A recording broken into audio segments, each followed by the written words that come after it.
Ah man, what is this mouse? It's so annoying. Even with the mouse bungee, it still does that thing. Oh my god, I wish I had a wireless mouse. Are you looking Whoa, for a wireless who is budget that? gaming mouse that's under $50? Uh-huh. That has an incredible sensor, good switches, and extremely lightweight? Well then the DARMOSHARK M3 is for you. One enemy remaining. Dropped. Oh, right. Satchel out. Satchel out. One enemy remaining. Oh, get out. Satchel out. One enemy remaining. Ah. Last No. enemy remaining. Yeah. Yo! Upon opening the box, you're greeted with the DARMOSHARK Quick Start Guide. And also in the plastic, it comes with some free stickers and also free replacement feet and also dotted feet, which is very rare to see. Then you'll also find the charger on the right side along with the dongle adapter. And then for the main attraction, you have the gaming mouse, the DARMOSHARK M3. Alright, let's get into the specifications of this thing. Now getting into the shape here, it's pretty much like a Final Mouse Air 58 clone. Even the feet are pretty much the same.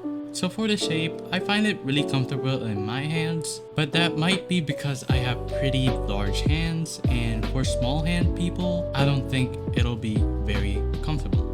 Getting into the size, it's 129mm by length, 66mm by width, and 39mm by height. Getting into the weight, it says it's about 58 to 59 grams, and when I checked it with my scale, it does live up to its word. I do consider this a very lightweight mouse because most mice are around 70 to 100 grams. Here is the mouse compared to my hand, which my hand is 20 by 11, if you guys are wondering.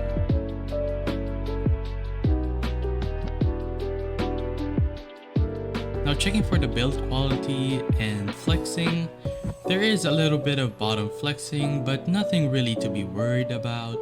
And that also goes for the side, it's nothing really too drastic for this price range.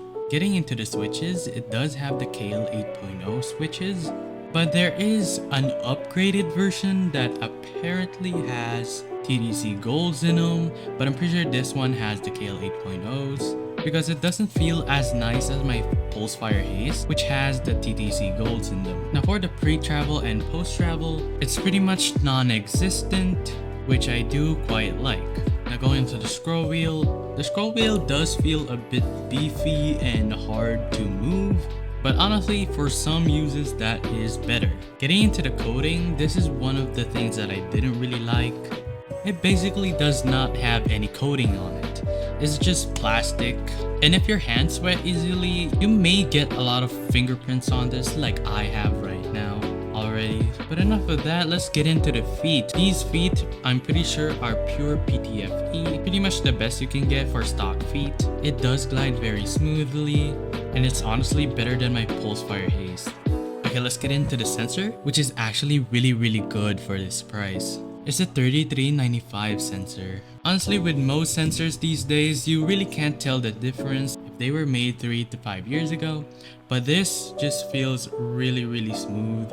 It tracks really well. Even for fast and precise movements, it does its job really well. Okay, let's get into some sound tests. Here is the left click.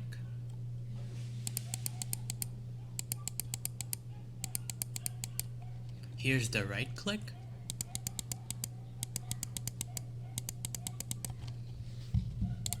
Now this is the scroll wheel.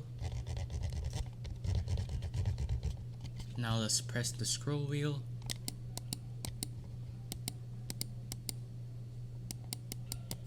For the side buttons.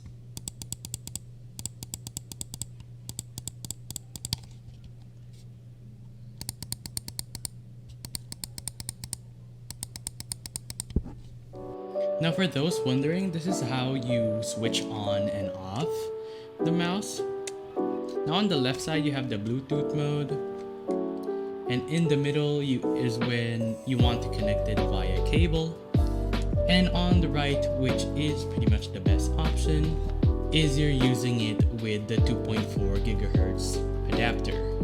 Alright, now I think it's time for some gameplay. Okay, so we're now in Valorant to see how the tracking actually does in game. So for this mouse, out of the box, you actually have to change the polling rate to 1000 because it's automatically set to 500 out of the box. And you can do that with the software that I'll probably link down below.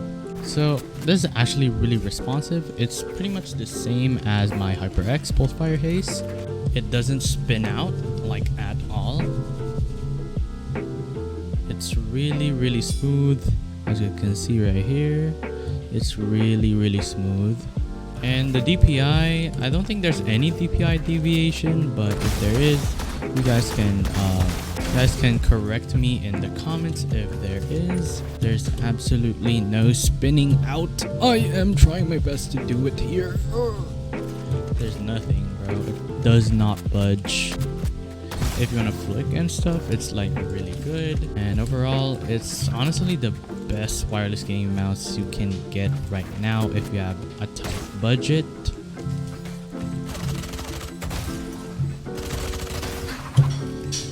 The one here.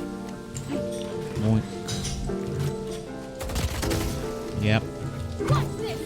Yeah. I'm loving this Karambit. I actually just recently got it. So I guess that's pretty much it for the in-game testing. So let's get into some pros and cons and also my conclusion. So now let's start with the cons of this mouse. The first con that I found with this mouse is the coating is really non-existent. It's basically just a plasticky feel all the way through, and there's pretty much no grip. Now for the next con, I find that the side buttons are really too high up and it's pretty hard to reach. But I'm sure once you get used to it that it's gonna be second nature for you. Now for the last con, the switches do feel kind of cheap, but it's nothing really to be worried about.